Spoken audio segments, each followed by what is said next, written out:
ana sila magpalihi daw og kakugi pag New Year. So ako ani best nagpalihi gyud ko og sayo wala pa gani New Year. So advance Happy New Year sa tanan. So hi everyone, it's me Mrs. Uklaman.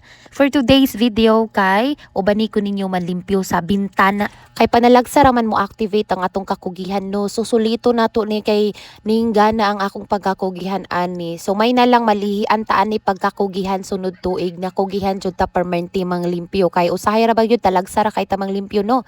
Ambot na lang gyud. Pero ang bintana pwede ra gyud kay na siya ayhan na nimo limpyuhan pagbuling na. Di ba murag correct ang inyong auntie no. Di ba? So sulito nato ni mga auntie kay nakugihan ko diri. So nang limpyo jud ko ani tibuok bintana. Kay may na lang pag New Year limpyo ang bintana. Diba? Ana jud na. So dapat kugihan ta diri. Oy, char. Bitaw walay ka char-chara niha dapat kugihan ta para sunod tuig kugihan ta bukat kat aning bintana ug mulimpyo aning bintana kay usahay ra ba jud mutukar puning katapulan sa inyong auntie. Usahay gyud dili jud ko malimpyo. Amot na lang pud jud usahay bitaw tawo ra man gyud ta bation taga-kapoy, bation taga-laay. So maskin pag bation ta ana, moabot gyapon sunod adlaw na manglimpyo ta ana ara na siya. So okay ra gyud kung kapuyon ka. Laayan kasi imong kinabuhi pero ayaw gyud intawon give up mga ante ana ra gyud na laban lang gyud. So kinsa man tong gaingon nako diha na wala koy trabaho o daw talantawan ninyo dili ba ni trabaho galingkod-lingkod ra ba ko diri pero talagsa ra jud kay ko mulimpyo jud diri mga ante kay lisod po daw taga-adlaw ni mulimpyuhan ni bintana. O di ba dili po nimo pwede taga-adlaw ni limpyuhan ni bintana kay Ginoo ko makabughat po ning magsige kat diri kun dili pa gay na siya buling mga ante.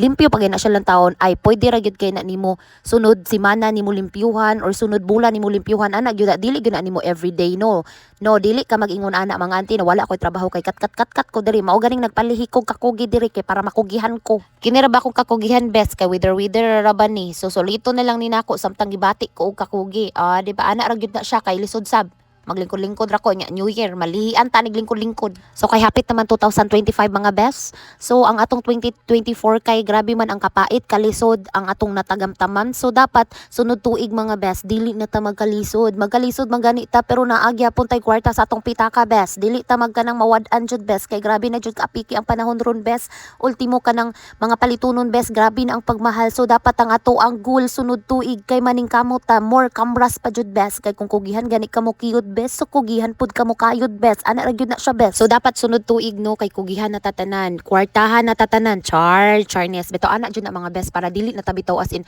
ma-feel pud nato sunod tuig ang Christmas ma-feel nato sunod tuig ang New Year ana ra gyud na happy ta always ay karong panahon na mga best kung wa kay kwarta pas mo ka